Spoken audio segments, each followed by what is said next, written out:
سلام بچه‌ها، اولین قسمت اخبار تکنولوژی تو کانالم. تو این سری در مورد AI یا همون هوش مصنوعی، کریپتو و کلا اخبار تکنولوژی که روز صحبت می‌کنیم. من خبرایی که به نظرم جالب و باحاله رو براتون میارم و با هم دیگه بررسی می‌کنیم. و خب هنوز اسمی واسه این سری انتخاب نکردم. اگه که اسم جالبی به نظرتون رسید تو کامنت‌ها بنویسید، حتما کامنت‌ها رو می‌خونم.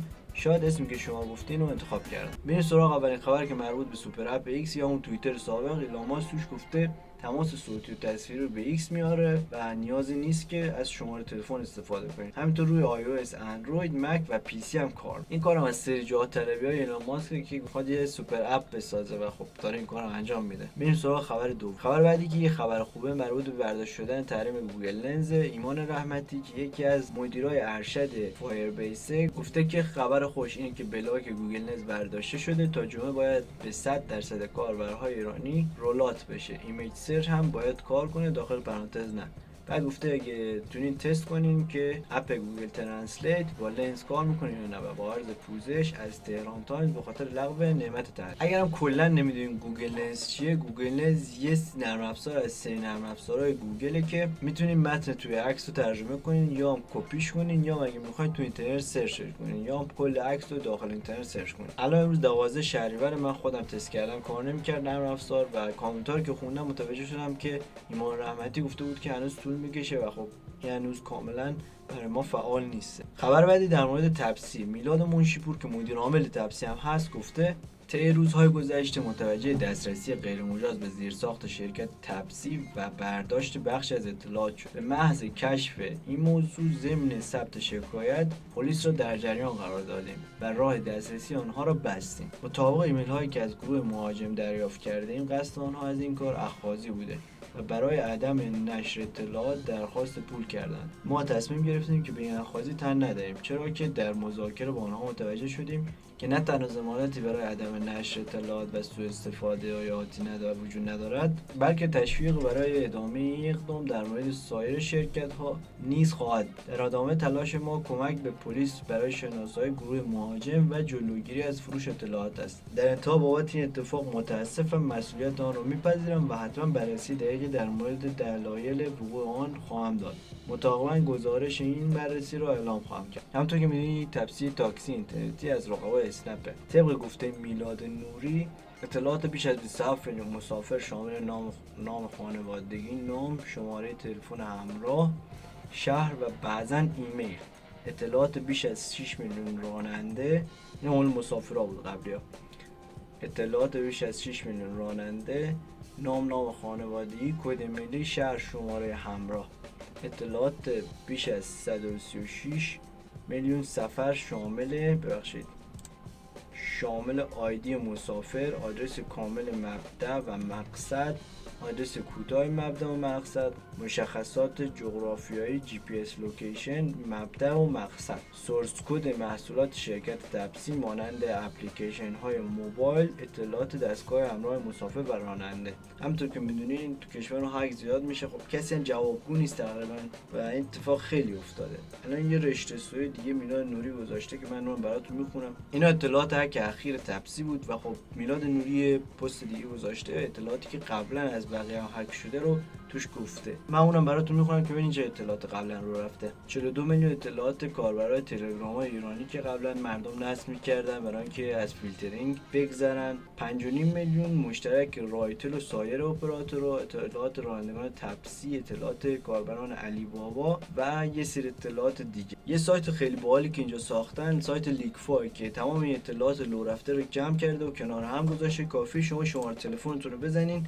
داخل سایت و بهتون میگه چه اطلاعاتی ازتون لو رفته، از جمله اطلاعات بانکی و شماره تلفن و خیلی چیزای دیگه. حالا من تستش نمیکنم، ولی اگه دوست داشتین شما میتونید تستش کنید. از هک و اینجور چیزا که بگذاریم میریم سراغ خبر بعدی که بازم یه جورایی مربوط میشه به ایلان ماسک. اکانت یا اروپای تسلا توی ایکس گفته یه آپگرید جدید شرکت تسلا داره میده از مدل 3 تسلا که یکی از پرفروش‌ترین خودروها توی آمریکا شمالی میشه و طراحی بیرون به علاوه طراحی داخلیش، طراحی اسپیکرها و خیلی چیزهای دیگه رو دارن تغییر میدن داخل هیچ ماشین. نوبتی هم باشه نوبت یه خبر گیمینگی که شرکت سونی اعلام کرده داره پلی استیشن جدیدش که پروتکل پلی استیشن به علاوه هدفون و ایرپاد جدیدشو وارد بازار میکنه. البته قیمت پلی استیشن از $200 شروع میشه که فروشش از 29 سپتامبر 2023 تو کشورهای آمریکا، انگلیس، فرانسه، آلمان، استرالیا، بلژیک و لوکزامبورگ و هلند و ایتالیا و اسپانیا و پرتغال انجام میشه. بخوام یه توضیح کلی در مورد محصول جدید سونی بدم اینه که احتمالاً باید پلی استیشن 5 داشته باشین. قیمتش از $200 شروع میشه و همینطور که تصویر میبینین مثل نینتندو سویچه و خب یه دسته و یه نمایشگر تقریبا. من فکر کنم سونی داره با این کارش سعی میکنه وارد اون ترندی که گوگل و یه سری از شرکت‌های دیگه انجام داده بودن که بازی‌ها رو بیارن روی کلود یا نیازی نباشه که حتما یه کنسول فیزیکی خیلی بزرگی ما داشته باشیم تا بتونیم بازی کنیم بشه و یه ارزندامی بکنه بقولی که حالا باید کنسولش بیاد و ببینیم چه فیدبک هایی میگه. خبر بعدی هم دوباره یه جورای کنسولی که لنوو دیوایس جدیدش که یه جورایی بازم شبیه نینتندو سویچ رو رونمایی کرده. بخوام از امکاناتش که بگم این که از $699 شروع میشه، ویندوز 11 داره، سی پی یو AMD رایزن Z1 داره، از گرافیک WRDNA استفاده میکنه، 8.8 اینچه، IPS و 144 هرتز صفحه نمایششه با رم 16 و حافظه بین 256 تا 1 ترابایت M2 داره و بقیه اطلاعاش هم اینجا نوشته. اگه دوست داشتین بیان خودتون مطالعه کنین. از عکساش اگه بخوام چند رو بیارم اینم یه سری از عکساشه، اگه خواستین عکساشو کاملا ببینین میتونین تو گوگل سرچ کنین لنوو هند هلد کنسول. خبر بعدی مربوط به همکاری دیپ مایند و گوگل که یه AI ساختن که میتونه عکسایی که توسط هوش مصنوعی ساخته شده رو واترمارک کنه و گیفی که میبینین از نمونه تشخیصایی که هوش مصنوعی داره. من اینجا بزرگش کردم که بهتر بتونید ببینید. خبر بعدی مربوط به خاورمیانه میشه یه جورایی که آمریکا بند کرده فروش چیپای H100 و A100 به کشورهای خاورمیانه و خب این سیاست طبق همون سیاست قبلی آمریکایی که دلش نمیخواد این چیپا دست چین و روسیه بیفته که قبلا بندشون کرده بود از خرید این چیپا. خب اگه نمیدونین این چیپا تو چی کاربرد دارن، روی تحقیق و توسعه هوش مصنوعی کاربرد دارن. خبر بعدی مربوط میشه چین و هواوی اومده یه گوشی ساخته با ارتباط ماهواره میت 60 پرو. کم کم ما داریم میبینیم که این که یکی بیاد فیلتر کنه شبکه‌های اجتماعی یا رو همه چی نظارت داشته باشه تقریبا بی اثر میشه و خب یه سری گوشی‌ها میان با ارتباط اینترنتی ماهواره‌ای، تماس ماهواره‌ای و خیلی چیزای دیگه. یه خبر جالب و باحالی که برای من خیلی جالبه و حتما در موردش بعداً ویدیو میسازم اینه که هوش مصنوعی آدیوگرام اومده بیت لیست خودش هست کرده و برای همه کاملا رایگان کرده. اگه نمیدونین چیه، یه دونه ایمیج جنریتور توی زمینه ساخت لوگو خیلی بهتر از بقیه عمل میکنه و لوگوهای خیلی با کیفیت میسازه. اگه چند نمونهش اینجا پایین ببینین، اینجا من عکس براتون بزرگ کردم و خب ببینین چه همچین لوگوهای جالب میسازم و حتما ویدیویی که میسازم توی ویدیوهای پیشنهادی آخرین ویدیو میذارم که بتونین ببینین. و اگه سایتشون هم میخوایم برین audiogram.ai باید برین.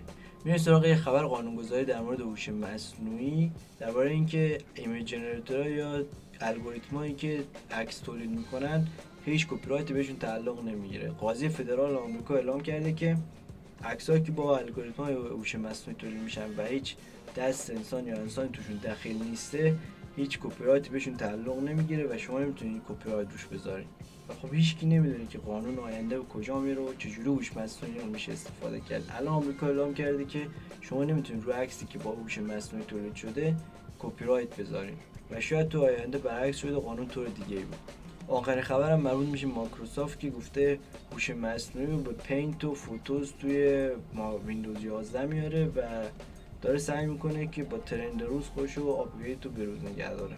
از آخر ممنون از اینکه نگاه کردین. لایک و کامنت حساب یادتون نره و اگه از بخشی از خبر خوشتون اومد حتما تو کامنت ها بگین و خداحافظ.